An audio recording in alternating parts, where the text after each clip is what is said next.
menyelesaikan masalah kontekstual pada bahasa aritmatika dan geometri dengan benar. Yang kedua,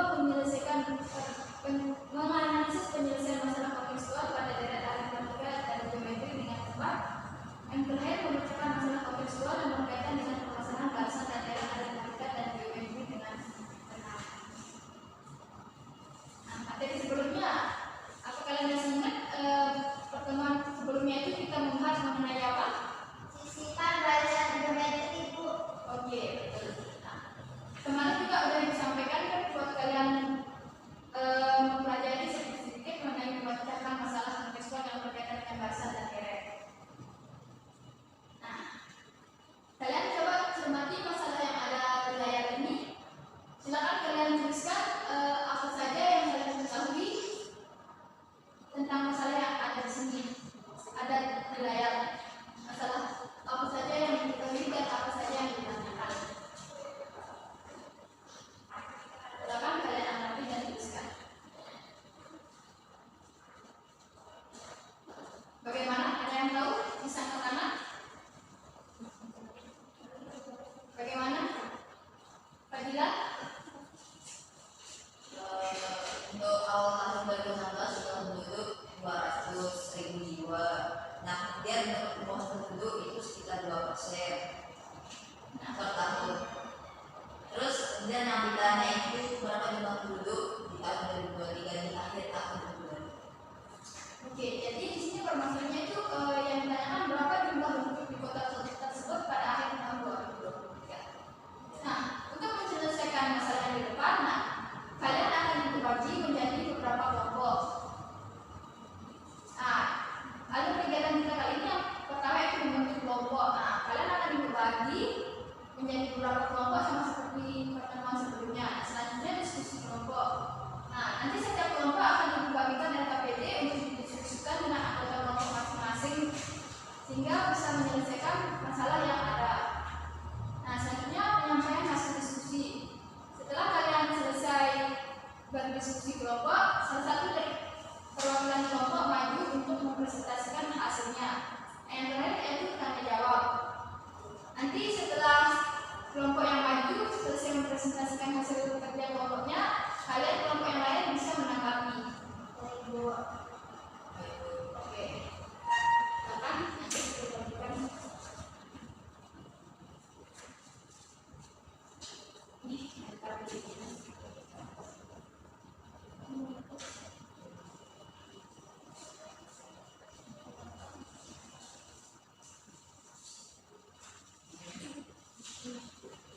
Nanti kalau ada yang belum dimengerti atau sudah berdiskusi tapi belum paham bisa tanyakan di langsung ya. Baik.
mengikuti kegiatan budidaya di tempat. Jadi yang